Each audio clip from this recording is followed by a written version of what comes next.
outreach intern here at the Center for Sustainability Development. This is the first event that Todd has me hosting, so I'm kind of excited. Just a quick introduction about our program. This event is co-sponsored by the Center for Sustainable Development, which provides students with the opportunities and resources to engage in our communities sustainably. We can define sustainability as the integration of social, economic/equity, and environmental systems. Addressing these issues with the 3 pillars of sustainability equips students with sustainability literacy, giving one the knowledge to tackle 21st century issues. These systems are necessary in the construction of individual, institutional, community, regional, and planetary resilience. Today's event focuses on issues of food apartheid and racism in the food system, and how this impacts communities, and how engaging with these issues is required to generate social, economic, and environmental sustainability. We know that these issues impact our communities in ways that are unsustainable and unjust. So it is hoped that by participating in this event, you will have more resources to advocate for equitable, fair solutions to all of these issues that I have mentioned. Now I'm going to introduce our speaker for today. Her name is Roselyn. I hope I say her middle name right, Douge-Charles. She goes by she, they pronouns. Rosie asks that people use a mix of she, they pronouns when referring to them. An example of how to do that will be reflected in this short bio. As an urban gardener, educator, activist, practicing doula, and part-time professor at Algonquin College, currently living on unceded and unsurrendered Lenape territory in Brooklyn, New York, Rosie is interested in the intersections of racial, food, and gender justice. She was introduced to this work through various programs at Soulfire Farm. They like to uncover the persecutions that affect Black people's lives, like the carceral system, education, health, art, parenthood, environmental degradation, and disability justice. Rosie is a graduate of the University of Ottawa in Women's and Gender Studies. Rosie was born in Montreal, raised in Brooklyn, New York, and fashioned with a brief stay in her ancestral land of Haiti. Let's welcome Rosie, everyone. Hello. Hi, everybody. Welcome to this virtual space. Thank you for joining me. Thank you, Alexis, for this warm welcome and introduction. I was supposed to be here 2 years ago. And then, as you know, we had our friend COVID. And I was also supposed to be in person this year, but Delta came in a whamming. So Delta got hands, so we actually had to postpone that and create this virtual space. Anyway, that I'm here, I'm very happy to be present with you folks. And I'm gonna take you on a journey through food justice and what it could look like for us. And also talk a lot about farming while Black. Oh my God, my screen is blurred. That's why it's doing that. But farming while Black, and I hope that you folks had a chance to go ahead and look at the book, buy it, or anything of that sort. Todd is speaking. Okay, so just Todd said there's a quick overview of There's going to be a 40-minute talk followed by a Q&A. So please share questions in the chat box or hold them to ask directly after. I do not mind that I'm going to be checking the chat box regularly to see if there's questions as I'm speaking, because I do have a bit of attention deficit. So if by any chance you ask me a question later on, I might not remember where I was when I was speaking, and I speak really, really fast. So if by any chance you hear me speaking too fast, please don't be afraid to tell me to slow down, especially when I get nervous. I really tend to speak faster than I should. So please let me know, because I want everybody to be able to understand what I'm saying and grasp the information that is being given to you. Good? Good. Alexis is the only person that I can see. So if she tells me it's okay, it's okay. Oh my God, don't look at my screen, y'all. So my screen is a reflection of my brain. It's all over the place. So today, we're definitely going to talk about uprooting racism and ceding sovereignty, and it's a talk by Soulfire Farm. So I'm representing Soulfire Farm. So definitely I'm going to be using a lot of we language. So when I say we, I mean Soulfire Farm, and when I say I, obviously I'm talking about myself. So before we begin, when we talk, we do love to give thanks to the ancestors. And the ancestors that you have pictured here are Leah Penniman's ancestors. So Leah Penniman is the co-founder of Sophia Farm and the author of the book. So these are her ancestors. This is made up of her mom's side and her dad's side. So her grandma and her great cousin and her dad her grandfather are all pictured here. And she usually gives out shout outs and thanks to her ancestors as she gives these talks. And obviously I did not write the book, so I can't give credit. Like, that's not my place to do so, but we salute them just before we enter the talk. We do also acknowledge the land that Sophia Farm is on, and it's called Mohican territory. Also, if you see me looking down, it's because I'm looking at my notes. I'm not ignoring you. It's just, I need my notes to speak. But we offer gratitude and acknowledge to the indigenous people of this land. Because usually what happens when we do land acknowledgements is that we say thanks to the land, but we don't think about the people. And oftentimes when we think about colonialism, we think about something that happened as opposed to something that is happening. Colonialism right now just goes by a different name, which is called globalization. So it's just a continuation of it. And like Alexis said, from my bio, I'm also from Canada, born in Montreal. And over the summer, I don't know if you heard, but there's been a lot of Indigenous children's bodies that's been found under schools. So this is not a coincidence that they were trying to hide their bodies. There are also over 1,000 missing and murdered Indigenous women in Canada and all over Turtle Island. And when I say Turtle Island, I mean North America. And I think it is important that we acknowledge that, and that the reason that we're able to gather here today is because people lost a lot of things, including their culture, their lives, and their communities.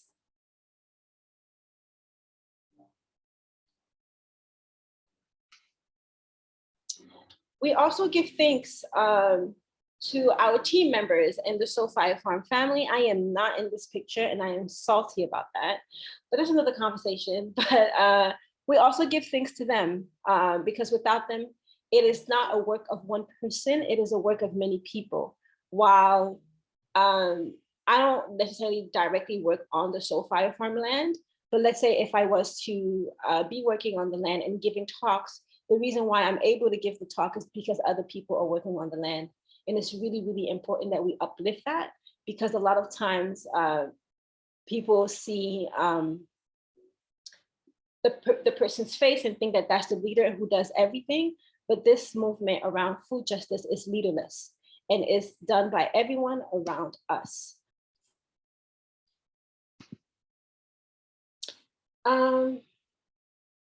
We also give thanks to our grandmothers who braided seeds into their hair, along with knowledge of ecological farming practices that have been stolen.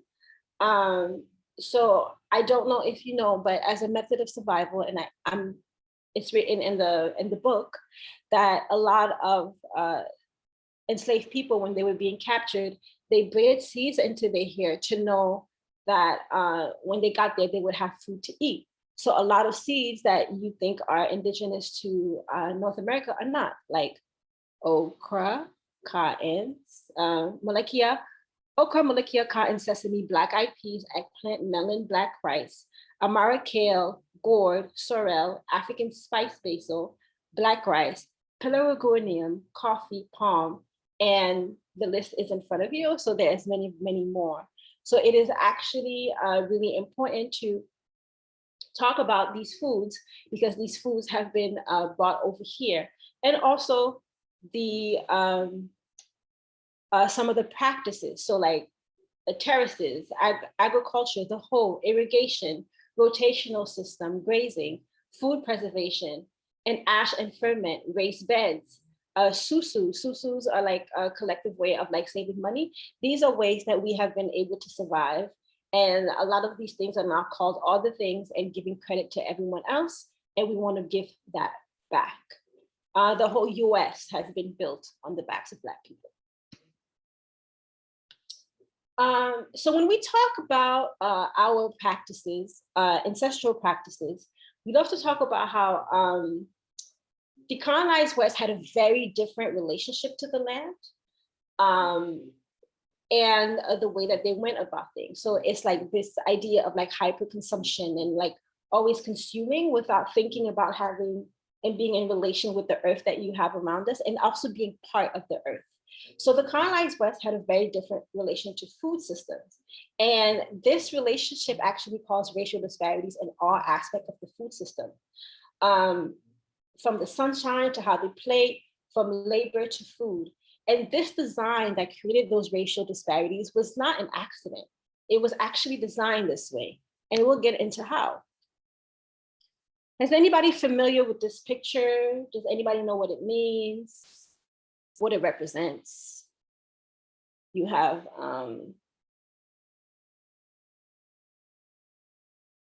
yes, Todd, I want to hear from you. Who else? Oh, somebody else raised their hand. I can't see your name. Who put a thumbs up? What's your name? My name is Thomas. Thomas. Hi, Thomas. Thomas. What are your pronouns? He, him. He, him. Okay, Thomas, can you tell me what this picture represents? What it looked like? What is it? I think it's manifest destiny. Is it like it them, is. like moving away, and like I guess there's like a thing of like the angel like directing them where to go. So manifest destiny was basically, Todd, did you want to add anything to that? No, that's great. Thomas, good to see you, by the way. Yes. So basically manifest destiny was the idea that people from Europe were allowed, it was their destiny to actually colonize the world. They probably didn't call it colonize at the time. I don't know what they called it, but it was their destiny to go ahead and civilize, quote unquote, the rest of the world. So if they landed somewhere that they have never seen before, they could claim that land as their own. And this happened to most of the world. I don't know if you all heard of the Scramble for Africa, that was also part of it. So, and North America as a whole. So there was people, societies here, but they didn't care. So they came with their flags and claimed it for themselves and used the people as cattle. So I just want to make sure. So in this quest for manifest destiny and owning land, they killed 90% of the indigenous population. That's almost everybody. And when they finished killing 90% of the indigenous population, and they needed people to work their land, what they did is that they bought enslaved people from Africa to do it.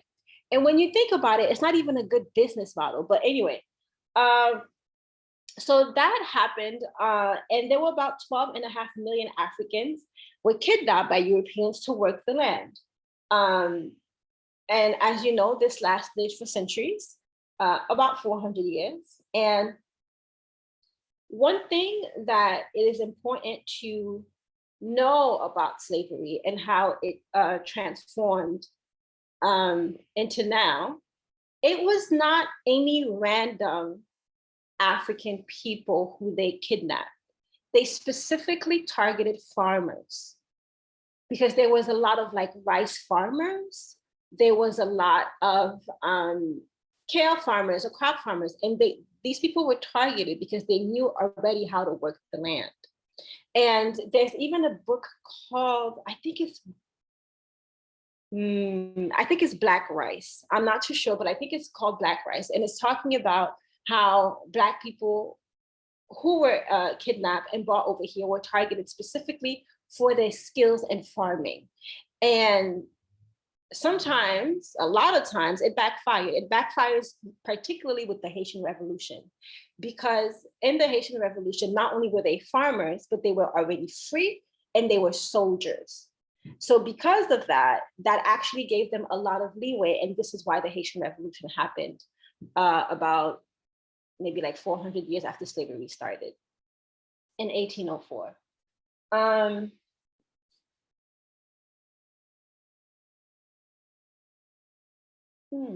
Yes, and it's also important to know that when people were enslaved, so some people went to Brazil, some people went to the US, some people went to the Caribbean, but Haiti was the wealthiest colony of them all.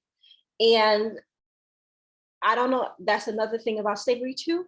When slaves were considered to be unruly or rowdy, they were sold to the Caribbean because they knew that in the Caribbean, slavery was harsher and the conditions were harder.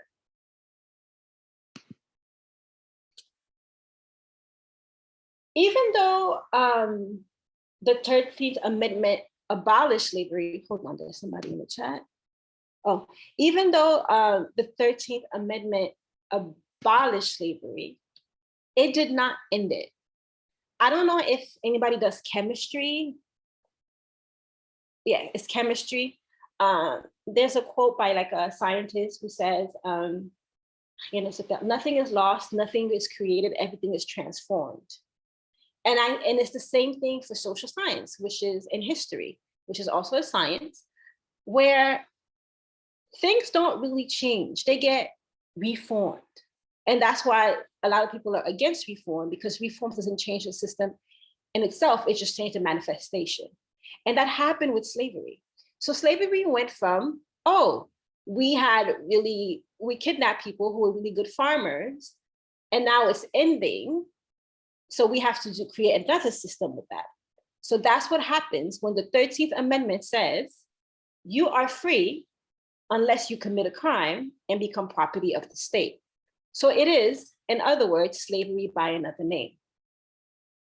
And as you know, North Carolina formed the slave patrols, and the slave patrols after where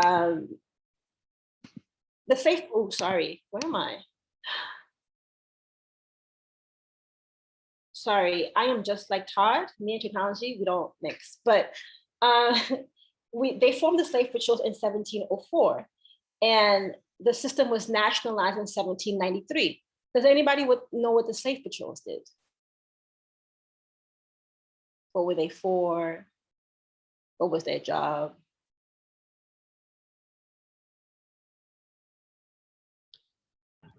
It was to capture and return slaves to the rightful owners if caught like sneaking out of state. Yes. So slave patrols would make sure that they captured like runaway slaves, runaway enslaved people, or even like made sure that enslaved people respected their curfew. So they will go on plantations and make sure that everybody was at home in their cabins, and making sure that that was still really intact and orderly. So slavery did not end, it was just transformed. And even today, when you think about all the things that you eat, the things that you have in your home or whatever, a lot of them are made in prison. Whole Foods uses a lot of prison labor. Costco uses a lot of prison labor. And there's a reason for that. It's because obviously there is an overrepresentation of Black and brown people in prison, and they are used to like basically work for free.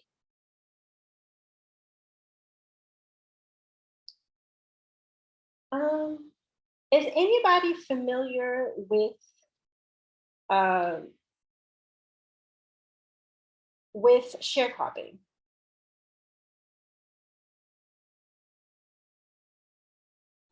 I am, but I kind of forgot. I know it wasn't slavery. You didn't get paid for your work, but I think you got the land. I don't know, but I kind of yeah. Anybody heard of 40 acres and a mule? You basically you got to live on the land, but you had to contribute to the land. Yes, so a lot of Black people got robbed through sharecropping. So sharecropping was a system that was basically a scam. So homestead. So in 1862, the Homestead Act provided federal land grants to Western settlers, a mechanism for transferring 270 million acres of land. By the way, 1 acre is like a football field around. So 270 million football fields, a Native American land to white people. Black people were largely excluded. And at the same time, the Morrill Act grant 30,000 acres of federal land to each state, the proceeds of which will fund agricultural universities that excluded Black students. No 40 acres in the mule ever happened for Black people. Reverend Garrison Fraser and 20 other Black Baptist and Methodist ministers met with Union General William T. Sherman to request the allotment of the 40 acres and the mule of land for each freed Black family in an area independent from whites and far from radical acts. In an act of land reparation, Sherman issued Field Order Number 15, deeding 40 acres and a mule to families in the South Carolina and Florida coast. However, President Andrew Jackson reversed the policy and land was seized from Black people and returned to their former slave owners.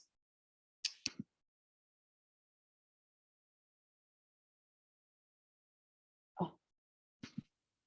Sorry, I was just making sure that nobody had questions in the chat. So when you hear like, people have been, like the land has been stolen from Black and Indigenous people, that's literal. Whether they write with policies, whether they reverse laws that they feel don't fit them, it's always that way. There will always be a way that people, Black people and brown people will be basically robbed of any advancement that they're trying to do.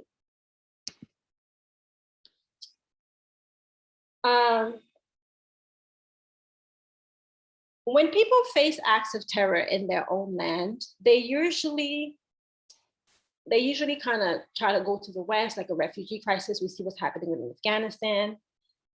But no one talks about Black people that way. And there was a refugee crisis in the US with Black people. Between 1877 and 1950, more than 4,000 African-American people were lynched.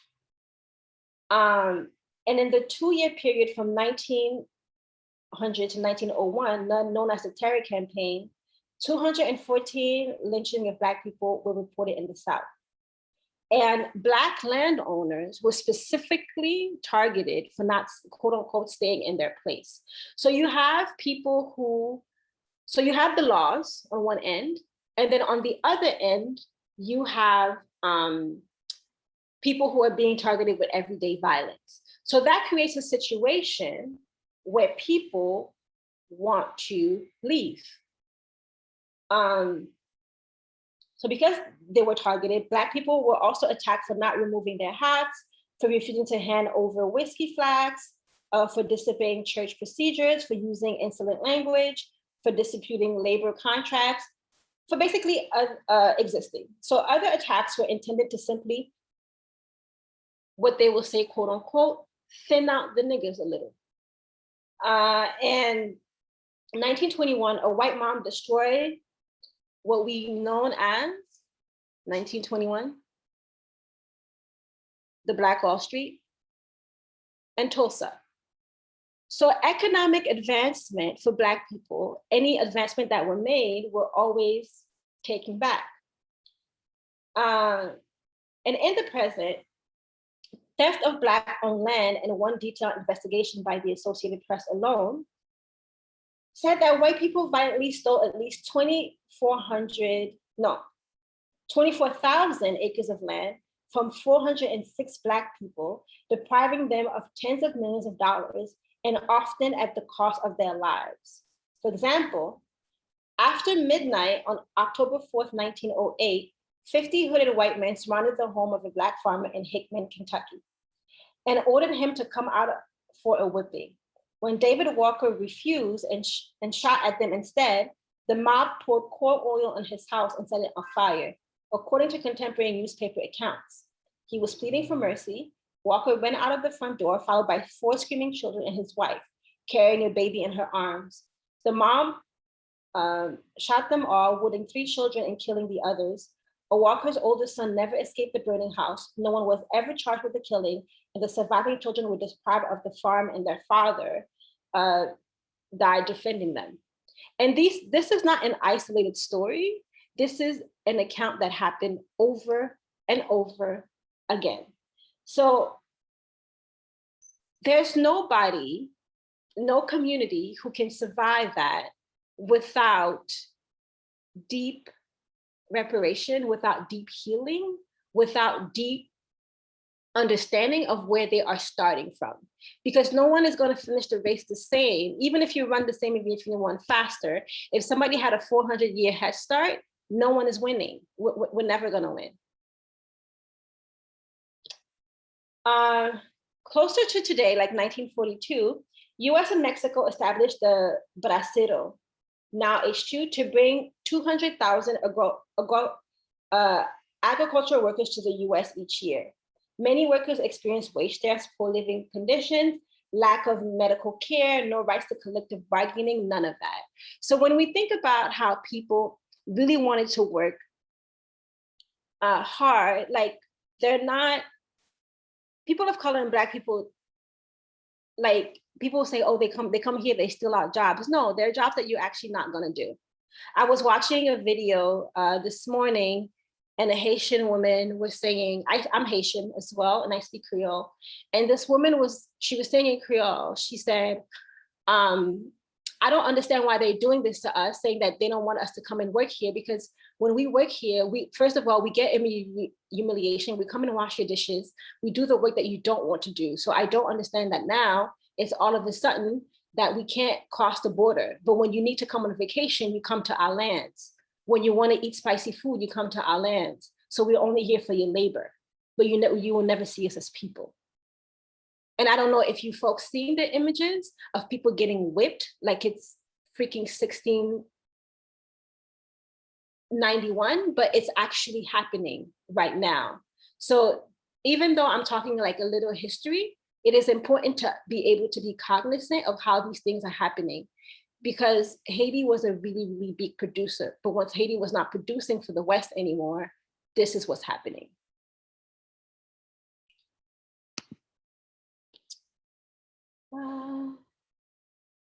Has anybody ever heard of the National Industrial Recovery Act?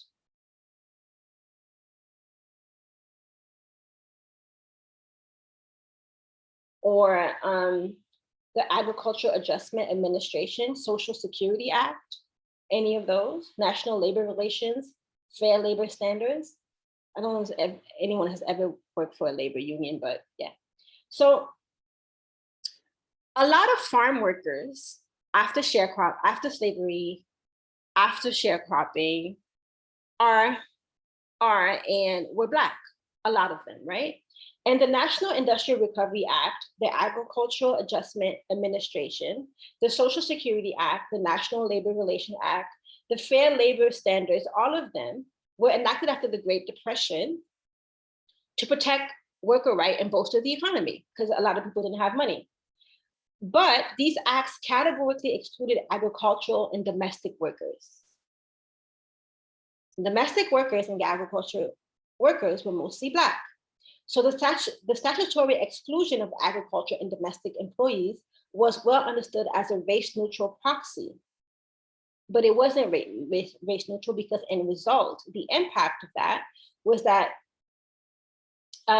Black people, as a proxy for excluding Black people as a compromise with Southern Democrats intent on preserving white supremacy. So because they only wanted to make sure that most people who got access to that were white people, they said, how are we going to do this? So we're going to do it by excluding the category of workers where there was mostly Black and brown people. Does anybody have any questions so far? Because I know I'm speaking fast, and because I have a lot of material.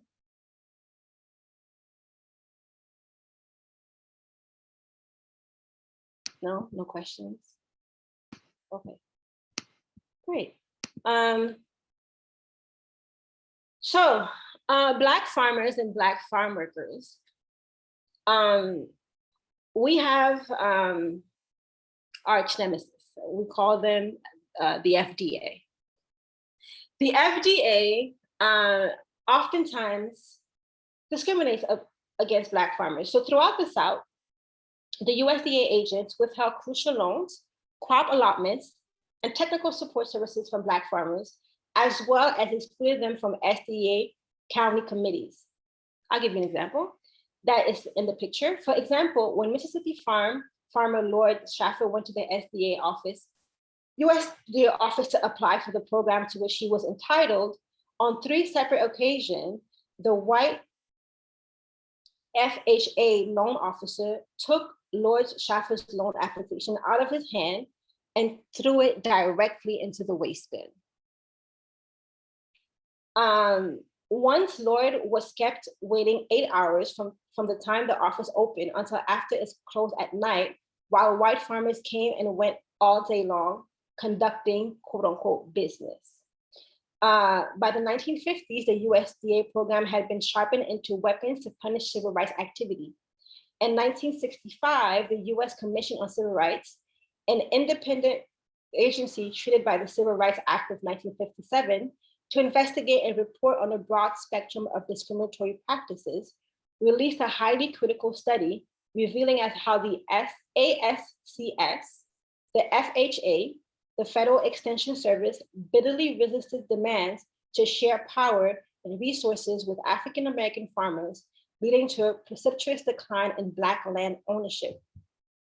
Our good president, Mr. Reagan, pushed through a budget cuts that eliminated the USDA Office of Civil Rights, and officials admitted they simply threw discrimination complaints in the trash without ever responding to or investigating them.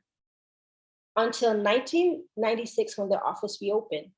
In 1920, there were about 925,000 Black farmers owning 60 million acres of land, 14% of the US farmland.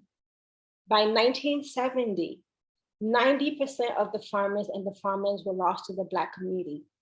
It was, somebody said, it was almost as if the earth was opening up and swallowing Black farmers. Black farmers today own less than 2% of farmland. And that is how the government and individuals who support the government's efforts in destroying Black farmers play chess.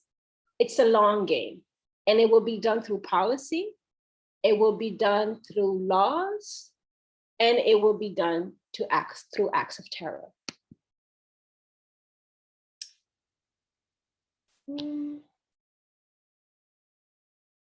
So as Black people right now have lost over $120 billion in generational wealth, and the value of the land alone.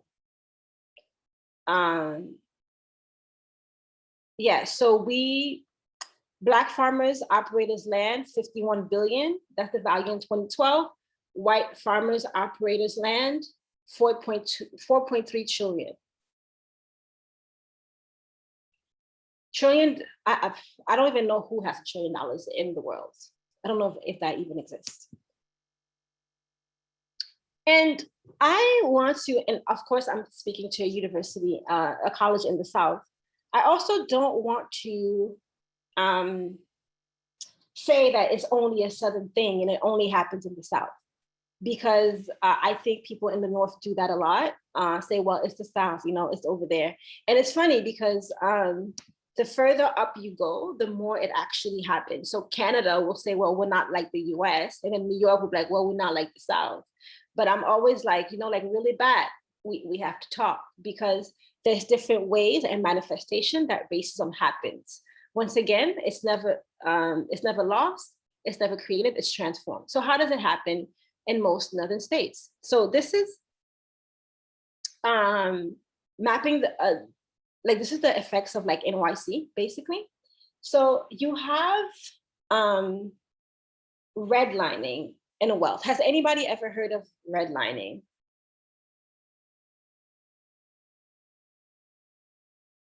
Alexis, you're shaking your head.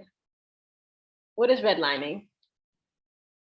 So redlining is basically just denying Black and brown communities of safer, well, terms of safer areas and allowing white counterparts to move in places, basically just denying people where they want to live. Basically, you can't choose where you want to stay.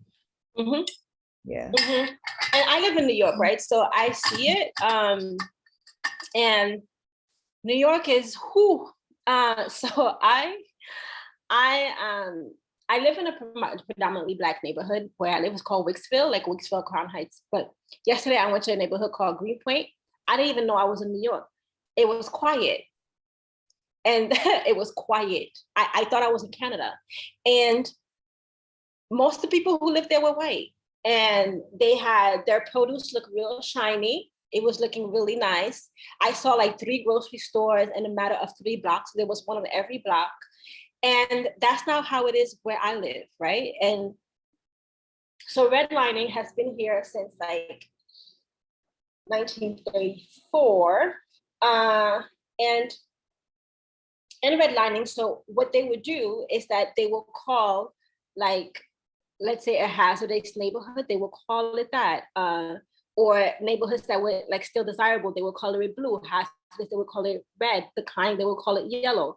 So in that, if somebody was trying to buy a house, who came from, let's say, has a red neighborhood, wouldn't be able to buy a house in a neighborhood that would seem as still desirable. So that segregated everybody really in the state of New York, in the city of New York. And what would they do about that? Well, we know that what is a desirable neighborhood? One that has grocery stores. So we're going to put grocery stores over there. We're going to make sure that you have parks that your kids can go play to. We're going to make sure that there is like security and people are actually like helping each other as a community. That's what it's going to look like. But in the neighborhoods that are considered red, why should we invest in them? We don't care about them. So that's when like food deserts come in, but we're going to talk about that a little bit later, where food deserts come in, and when people don't have access to food or access to parks, or if there's a park, like people don't come and clean up the park, people don't ever do that. Like, I know that New York produces a lot of waste. And when I went to that neighborhood, I did not see no litter. Like there was nothing on the floor. And I'm still shocked and floored. And my friend and I are still talking about it. But what that has caused is what we call at Soul Fire Farm food apartheid. We don't call neighborhoods, we don't say food deserts. And the reason why is because the desert is a natural area that has food. Deserts are actually places where you could actually get nourished. People actually live in the desert. And we don't call it desert because when people think about deserts, we're going to think that it's a natural phenomenon, that it is of nobody's fault. It just happens somehow. And that's how nature is. That's not true. That's why we say food apartheid. Because when we say food apartheid, then we're talking about something else. We're talking about strategy. We're talking about laws and policies that actually put people in a place where the best thing that they have next to their home is a McDonald's. So this is not by happenstance, it is strategic. So about 24 million Americans live under food apartheid, in which it's difficult or impossible to access affordable, healthy food. This trend, it's not race neutral because it started with redlining. White neighborhoods have an average of 4 times as many supermarkets as predominantly Black communities. And this lack of access to nutritious food has dire consequences for our communities. So we have more diabetes, heart disease, and these diabetes and heart disease and all these things are basically present in all communities. This is true. But it is disproportionately present in Black and brown communities. And also in Native Americans. These diets related illness are fueled by diets actually high in fat, sugar, you know the deal. So in our communities, like children are raised on processed food. And it is not, I'm 32 now, but I started to change the way I eat when I was about 25 years old. And that's just because I got diagnosed with an illness, with lupus. But when we think about building somebody's DNA and like teaching people how to make positive choices, it has to start early. I read somewhere, like I'm really into science and epigenetics, and I read somewhere that the first 10 years of your life, the foods that you consume in your environment are so crucial to building your DNA and changing your genes, because genes are not fixed. Genes change throughout your life. So if you're feeding your genes these things because you have no choice because that's what's next to your home, it's going to affect you in the long run. And ultimately, it's going to just change your life expectancy.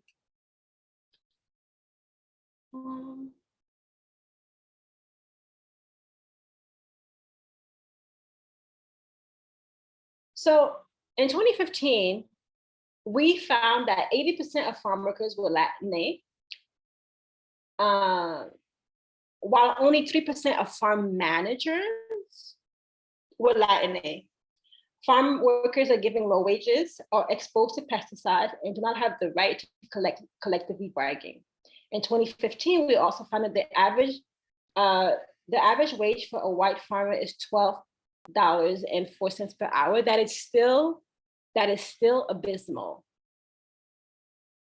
And the average wage for a farmer of color is $8.76. So in total, everybody's working for slave wages, and it is worse for farmers of color.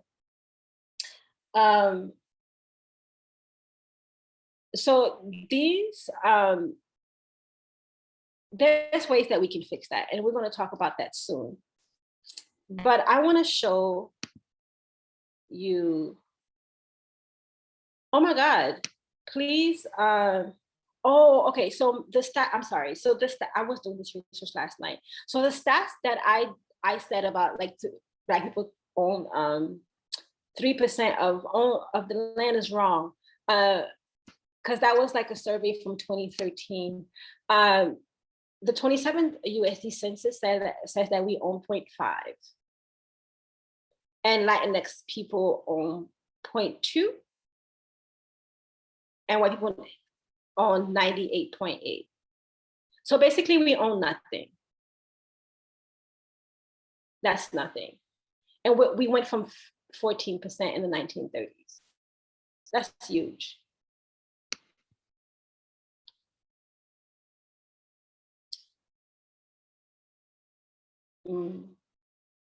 So,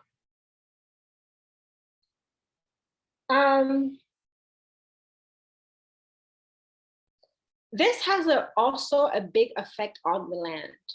So as European settlers displaced indigenous people across North America in the 1800s, they exposed vast expanses of land to the plow for the first time.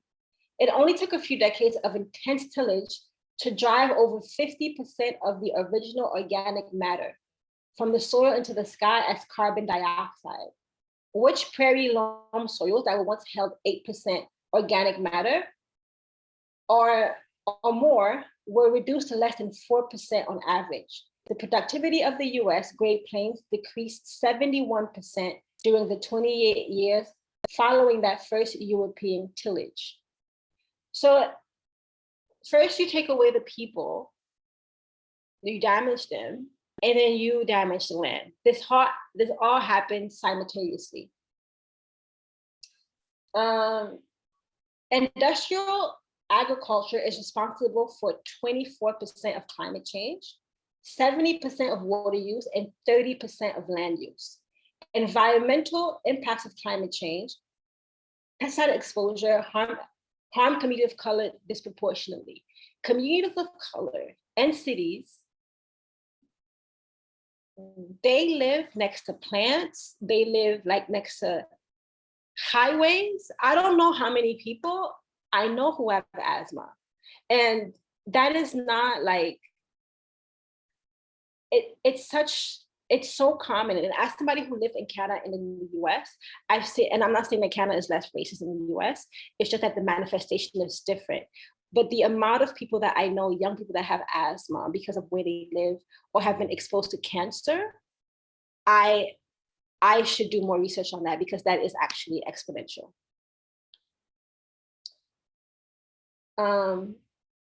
And during COVID, we've seen that there's been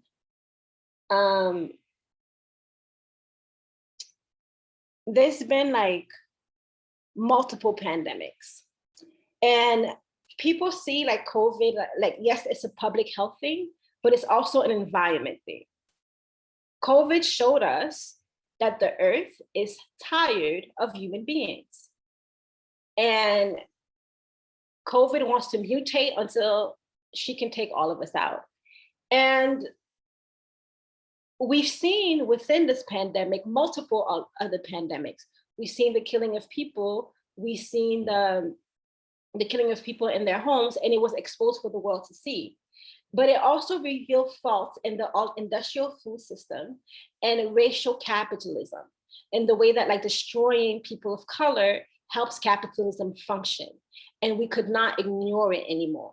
And that's why there was such an uprising in 2020, because people were home and they had nothing to do but to see it.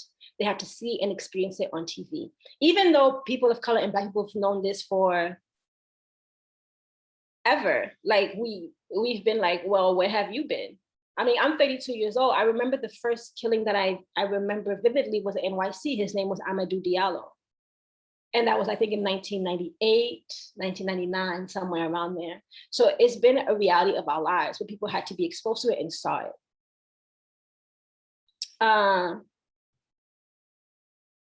And it is important, and we wanted people to see. That's why when I went to that neighborhood that was really nice yesterday, they had Black Lives Matter stickers all over their windows because they had to see it, right? Before we were just living the segregation and not know it. And when we think about what we can do for the food system, I think it's important to think about, where were your ancestors throughout this history? And you can think to yourself, some people have both, some people have ancestors on both sides. And how are your people connected to these past events of the past year or even before that?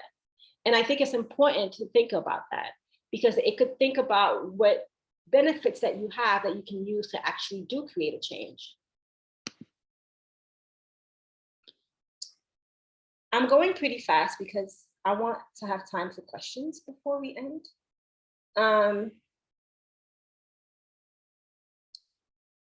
And remember the seeds that I said in the beginning, that the people who like bring their seeds into their hair so they could make sure that they had food. So it's kind of like, what are you going to do? What is the small task that you're going to do for the next generation? Because in every generation, there are people who remember the seeds. So whatever you plant, that could be remembered for the future. At Soul Fire Farm, we believe like to feed ourselves, we must feed ourselves. I think it is, I'm gonna say it, I think it is foolish to think that the people who are oppressing you are going to give you the tools or the nourishment to actually feed yourself. So of course there's gonna be a pizzeria next to me. And Fannie, I don't know if anybody knows Fannie Lou Hamer, but she had a, yes. Which graph are you talking about, Todd? Is it the land ownership? Yeah, that's right. Basically, it's all green for yeah. White, like two little strips up top, like yeah. There it is, right in front of you. Yeah. And I think it's a very powerful graph, and that's why I put it there. But if you have 400 quarts, Fannie Lou Hamer said, if you have 400 quarts of grains and gumbo soup canned for the winter, no one can push you around or tell you what to say or do. Yes, if you're not feeding me, you ain't gonna tell me nothing. If you're not feeding me, you can't push me around, you can't tell me what to do. And the more that we have dependence on our people, on the government who never really cared about Black people, the more that we are in a vulnerable position.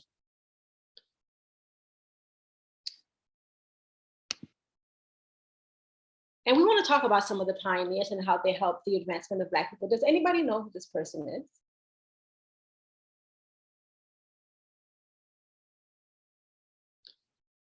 Our sweet old grandpa.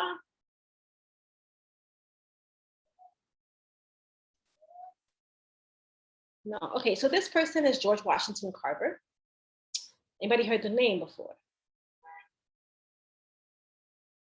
So George Washington Carver was a pioneer in regenerative agriculture.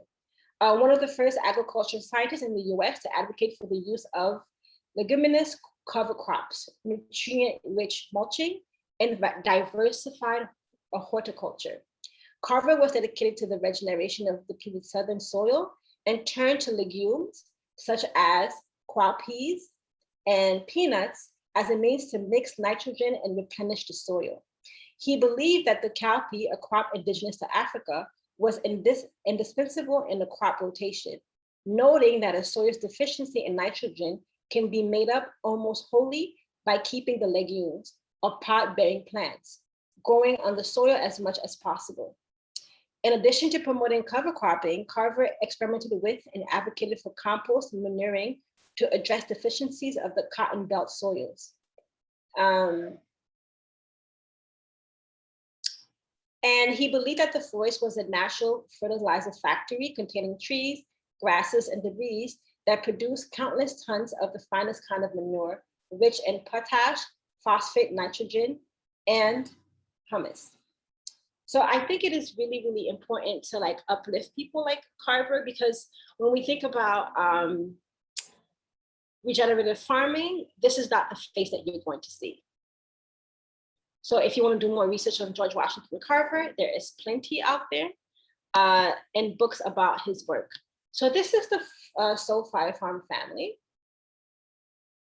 So you have Leah here with her 2 children that look almost as old as she does. Well, as young, she looks as young as them, but they're basically hoeing, and they implement a lot of African indigenous agroforestry, like silver pasture, wildcrafting, polyculture, and spiritual farming practices.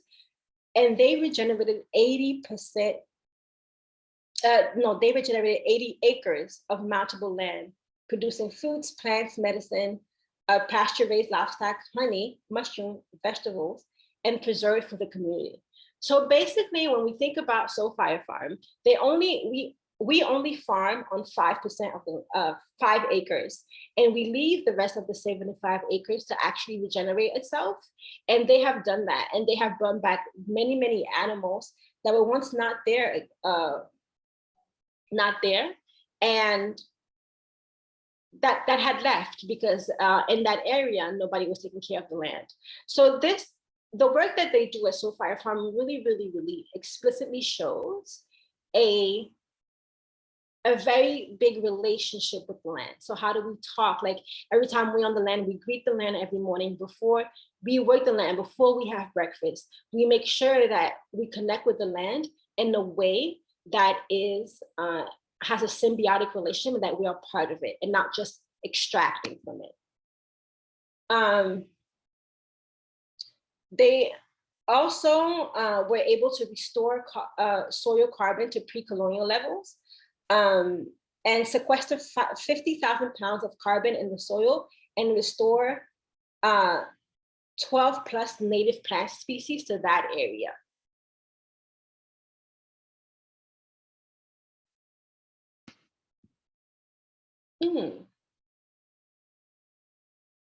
They also do a lot of natural building. This morning I said that I was part of their farmers immersion, the trainings immersion, but I also went to the building immersion. Listen, I am 5'2", 120 pounds wet. That was one of the most hard things I had to lift stuff. I was like, this is not for me, but I did it, but it is not my role on the farm. I could tell you that much. So they basically really, really put the land back together. And when they do build, they take into consideration of the land. So they don't cut down things and then aggressively build on it without thinking about how it would affect the land, what is the relationship with the land, and the natural building actually really helps with that. Because then you use the sun to actually power and heat up the house. They have a well that they use for water that they can use so they don't like basically wastewater, and have an irrigation system that actually works really well. So I think it's important to actually uplift that and make sure that, let's say if you have gyms to build a farm or anything like that, that you consider the land first and foremost. And they have a relationship with the Mohican people, which is important when we think about the work that Soul Fire Farm is doing. And all of this work is inspired by survival programs like the Black Panther Party had. Is anybody familiar with any of their survival programs that they had?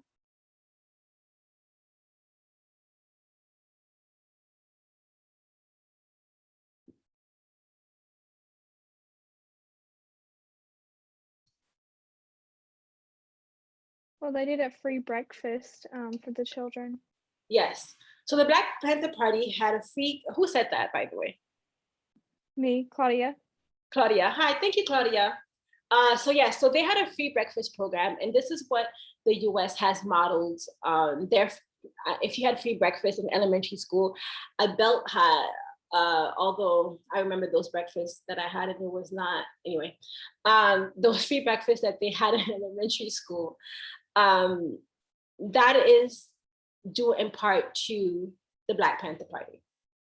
Not in part, actually the whole thing. So like they modeled that because they would feed about 10,000 children daily between all their chapters. And they even, like, they're known for the health program, but I have a book here that lists all that they have. They had ambulances, they had health clinics, they had supermarkets, they had schools, they had everything. They were building a community. So that's why they were so heavily targeted by the US government. At Soul Fire Farm, we also have a solidarity food share. So the solidarity food share that we have is basically that we share 75% of the harvest with community members living under food apartheid. And we drop them off weekly at their doorsteps. And we deliver to 20 food insecure households and in 3 New York Capital District social justice organizations. The majority of recipients report positive health impact and dignified experiences receiving the food. We also have a program where what we do is that we intercept, like, let's say if you're a newcomer, we kind of try to intercept that before you go into the standard American diet. And people who are part of the food share are able to buy a food share for another family if you so choose, and if you can. So this is Emmett doing deliveries. And this is basically, like I said before, inspired by things like the Booker T. Washington, the Tuskegee First Extension Agent, Thomas Campbell, who had a big part in making what we know as food shares today, CSAs.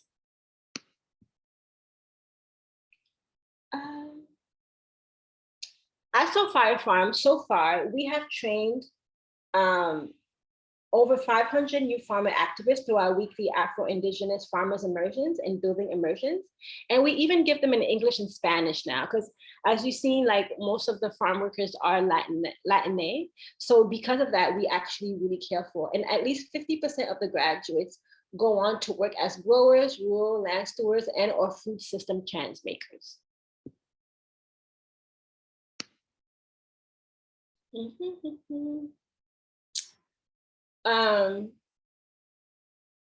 We also equipped over 1,000 BIPOC farmers and farm workers through our Liberation Online webinar and video series. And we highlight Afro-Indigenous farming lessons, again, in Spanish and English. And we have about 30 BIPOC facilitators. I am one of them. And we support 10 farmers immersions per summer when COVID is not here. But right now, it's not happening because of COVID. Well, we came back this year for the first time, And we build and support 400 plus urban farms for households in the capital district through Soulfire Farm in the city. So we go to the city and we help households actually build beds, build things that are actually sustainable for them long term. And continually refine our oath for indigenous farming practices through like exchanges in different countries. So we've been to Vizcaya, Haiti, Ghana, Mexico, and the Eastern Woodlands. That's where we've been so far, but we hope to expand more from that. Look at Leah. Yeah, and I remember when Leah came back from Haiti, she was like, yo, Haitian farmers could run laps around us. Like, we thought we knew how to farm. Yeah. And I'm like, I believe it. I believe it because they worked the land for so long. We also take part from Shirley and Charles Sherwood, founded the New Communities in 1969. It's a farm collective owned in common by Black farmers and the first community land trust in the US. According to food justice activist and organizer Dara Cooper, New Communities was born out of the violent attacks against Black people who were working to build power and register Black people to vote in the civil rights movement. So a lot of farmers, what they would do is that they would land their land to Black people who wanted to organize. So they wouldn't have to organize in their homes and be unsafe while they did so. And this is Fannie Lou Hamer. And this is us at Bugs. And this is us at Bugs, but this is also in the incorporation of and support the Northeast Farmers of Color Land Trust to transfer 2 parcels of farmland to BIPOC land stewards, facilitate 2 cultural respect easement for indigenous communities, and transfer resources to 7+ BIPOC farmers through the reparations map. So basically what the land trust does is it ensures that Black people who own land are able to keep it and able to work with the land without feeling like they're going to lose their land through laws or practices, because at the end of the day, if we don't protect each other, it's not going to work. These are some of our partners. So I'm shouting out our partners. So we have Katatombo Farming Cooperative, Miracle on Craig Street, High Harg, Love Fed New Haven, People Alimentos, and Percussion Farms. We work with them extensively. And in 1 year, we supported 45 land reparations projects and added and supported 13 more. So these are some of the initiatives that we have done. So the Harriet Tubman Freedom Farm was supported by this land trust, the Love Fed Initiative, the Muskogee Indigenous Eco Village, the Inglo Farm and Seed in Oakland. And this is where I used to live in Ottawa, the Akwesasne Freedom School Farm Project.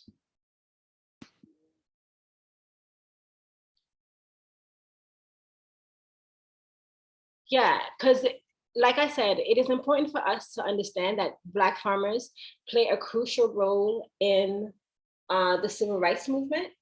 And in 2012, the Black farmers of Haiti also played a crucial role when they defeated Monsanto. That was huge.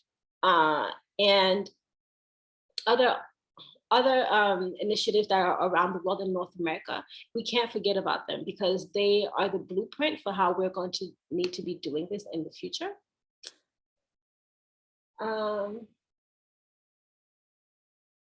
And if you're really interested in policy, you can work with HEAL and NBFJA to refine and advocate for a policy platform that honors farm workers, rematriates land for Indigenous people, and advances repatriation for Black farmers and regenerative ecosystem.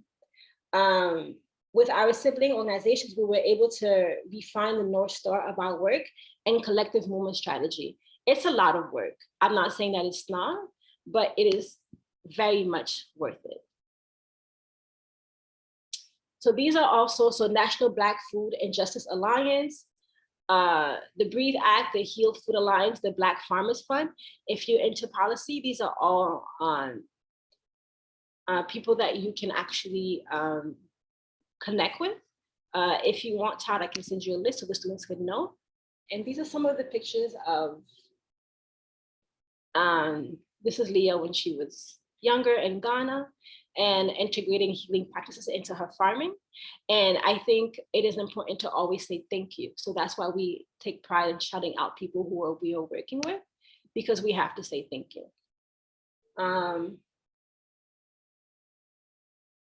And we do have like a spiritual dimension to our work. We always dance and heal the land. Because if we don't dance, if we don't dance with the land, we believe that the land actually knows it. So we actually do build the relationship. So we are all over that. Because to free the people, we free the land. If you want to know some solidarity strategies that you can do to actually work toward food justice, you know it, you see them. So litigation, boycotts. We believe in civil disobedience and protests. We believe in public education, like I'm doing right now. We believe in lobbying. We believe in ritual and ceremony. And we believe in things like land trust, cooperative mutual aid, and lending societies and community clinics. So we believe in each other. So there are communities that are around you and that can help. And it is not uncommon. It's less uncommon than you think. So please do your research about your local communities and how you can help, because trust me, they are there. We do uplift all these projects that you see. I can definitely send a list to Todd if you want, so you can definitely take a look at that. But these are all the work that has been done for far and that is present right now. Yes, Fresh Future Farm is right here in North Charleston. Yes, it is. So it is never too far.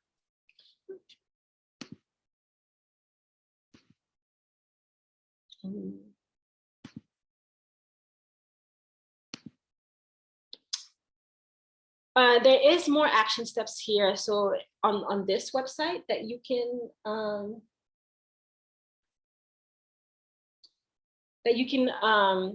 access. But I would like to not end, but I would like to say that this section of the PowerPoint, basically, that freedom is not a state, it is an act. It is not some enhanced garden perched high on a distant plateau where we can finally sit down and rest. Freedom is the continuous action we all must take, and each generation must do its part to create an even more fair, more just society. Heard by John Lewis. So again, there is more action steps at the website that you see here.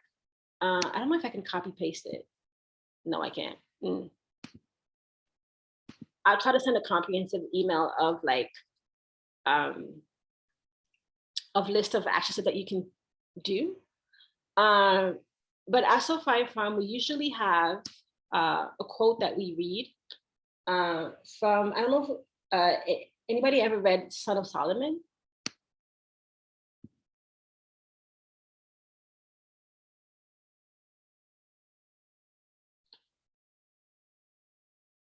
No?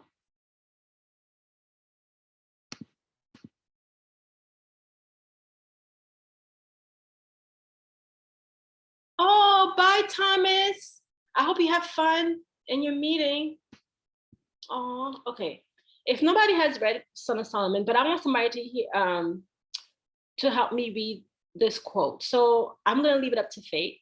So I'm going to, oh, thank you, Caroline. I am going to go ahead and read like about 3 lines, and then people could read the next section and the next section, but we're going to do this together. We're going to participate because I want to hear from you. I've been talking for an hour and a half, and I would love to hear from you. See what you can do? Never mind, you can't tell one letter from another. Never mind, you're born a slave. Never mind, you lose your name. Never mind your daddy dead. Never mind nothing. Next person. This here is what a person can do if they put their mind to it and their back in it. Stop sniveling, the land said. Stop picking around the edges of the world. Take advantage, and if you can't take advantage, take disadvantage. We live here, on this planet, in this nation, in this country right here, nowhere else.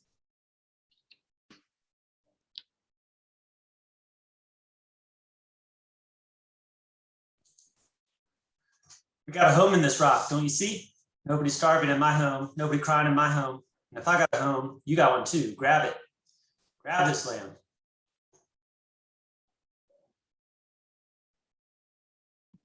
Take it, hold it, my brothers, make it, my sisters, shake it, my siblings, squeeze it, turn it, twist it, beat it, kick it, kiss it, whip it, stomp it, dig it, plow it, seed it, reap it, rent it, buy it, sell it, own it, build it, multiply it, and pass it on. Can you hear me? Pass it on.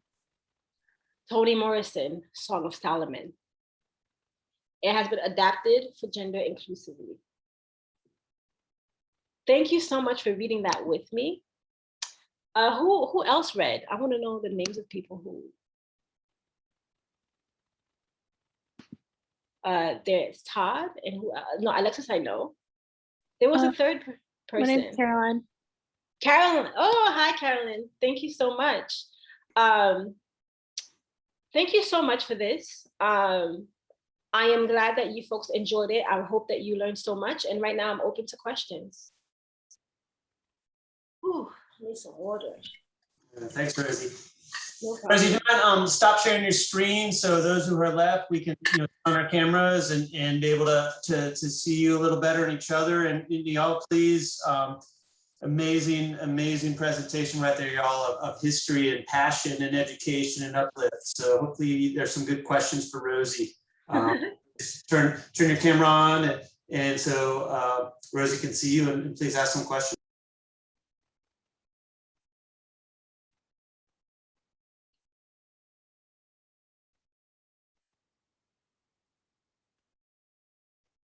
I take personal questions too, like about my experiences and my thoughts. I take those too. Anyone? I have been living in New York.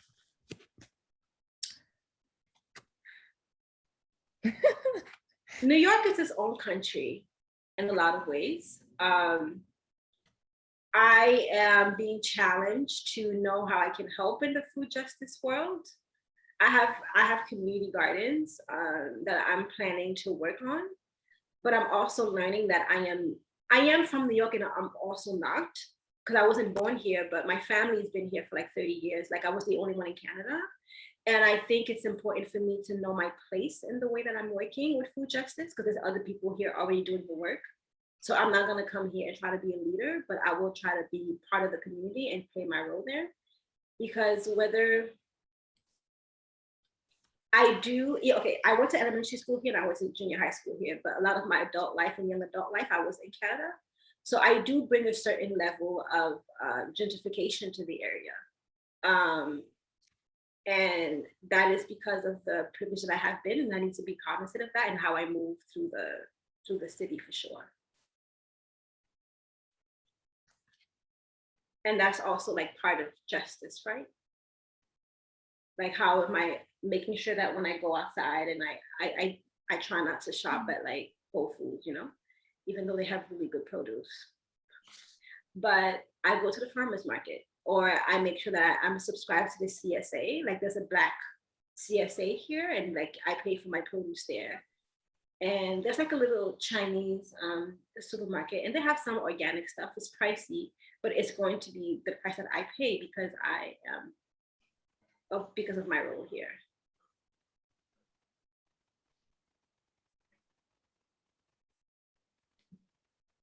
Hey, Rosie. Mm-hmm. Thank you so much for your presentation. I'm just, I'm humbled by your contribution to food justice and to Soul Fire Farm.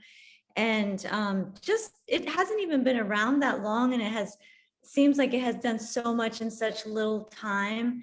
And I was just wondering if you could talk a little bit about how how they kind of structure themselves as workers, as learners, to, to produce all that they are in such a short amount of time.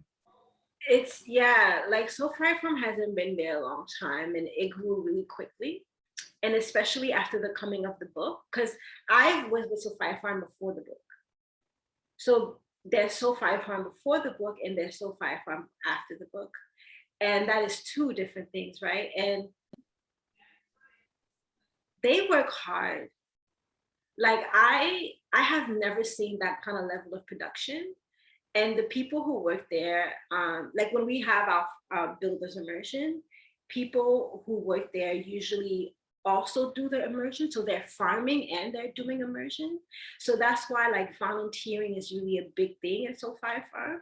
They have their volunteer days once a month, where like around 70 people from around the community, people who usually are part of the food share, come help with like really, really big tasks. That's why like SoFi Farm is like, it's a very like community project, right? Like and it's not like about, I think what helps SoFi Farm a lot is it's not necessarily that the way that people come and the person who volunteers like once in a while. It's the people who come back consistently, right? The people who are always there, and they rely on them so much, and they've built a community. Like we have people who are formerly incarcerated who are always on the farm, along with people who have like degrees from, I don't know, Princeton or something like that, like, so like the power of them bringing like those different kinds of people really has helped in doing the work. But it is tireless work. And yeah, like we definitely had some conversations around how sometimes there needs to be a slowdown. No problem. But community will be the number one thing, the structure. It is not, I know that you folks wrote collective, but SoFi Farm is actually not a collective. There is actually a hierarchy there, but the way that it's functioned it's not because there's a hierarchy that people are not speaking and talking to each other in very real ways.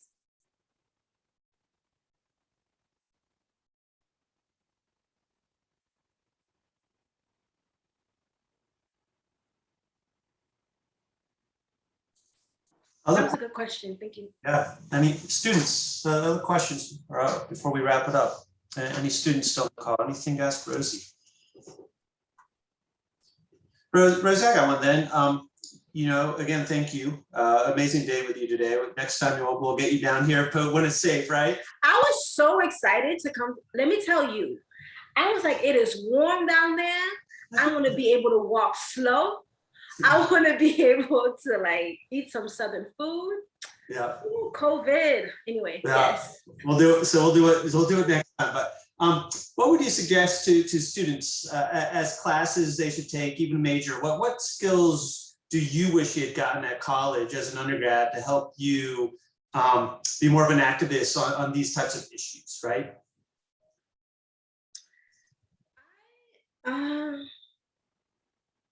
Oh my God, that's a very good question because I hate school. But I'm saying that as a professor, right? I think there's no one tool that I would have had, or tools I would have had, because the tools change depending on which sector of activism that you want to be in. I think what is important is the willingness to learn. And I think a tool that is important right now, especially, I think it's humility around being open to learn and being open to being wrong. Because what happens when we access higher education for activism is that we think that we know more than the people who are in community. But relationship is the backbone of activism. So for me personally, it was about, if I had, well, it's not something that I learned, but luckily I had skills in community building and relationship building. And those skills actually took me far in the work that I've been doing. So I think relationship building is actually one way to act, like the best way for your activism to actually grow. And also the power of organization. Planning is like being able to see the long game. Like a lot of time when we become activists, we become very reactionary, and we don't want to be reactionary. We want to be preemptive, we want to be calculated, and we want to be strategic. And I think that would be the two things. I think humility, and actually three, the openness to being wrong. The other thing is the relationship building and the strategic planning.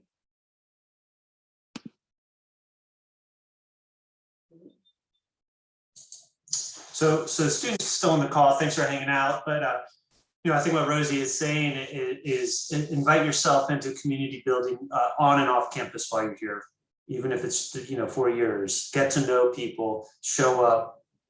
We don't have all the answers. The community members already have the answers. They already know their needs, right? Show up, be willing to work and help out, get to know people, and build that long-term relationship, right, Rosie? Yes, especially if you are part of like higher education, because I've had to have some very humbling experiences, and I'm very happy for that. Because a lot of people have told me, you're not going to come here with your degree and think that you know more than me. There's no way, and I am very grateful for that.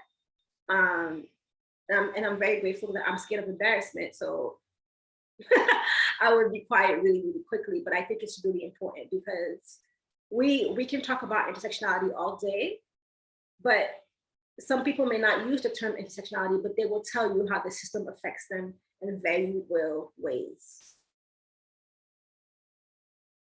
Because academics tend to talk to each other. Any final questions? Rosie, recognize, as you said earlier, it's a second talk with us and some others today. So I know you're probably ready for some fresh air. And oh, it's my 4th talk today. Yeah. So hopefully you're ready for a nice walk and get some fresh air. I think I want to eat. I haven't eaten all day, so yeah. There you go. Well, on behalf of the college and the Center for Sustainable Development and those still here on the call, thank you very much for your passion, your integrity, your wisdom, your efforts in this space, and educating us today. And really thankful for your time. And yeah, next time we'll get you down here for in the flesh. No problem. Thank you for having me. Yeah. Thank you so much. Thank you so much. It was very enjoyable. And no problem. I'm gonna leave y'all. I'm gonna let y'all log off. I also I finished my report. I had a lot of good things to say. No, thank you so much. There's a report.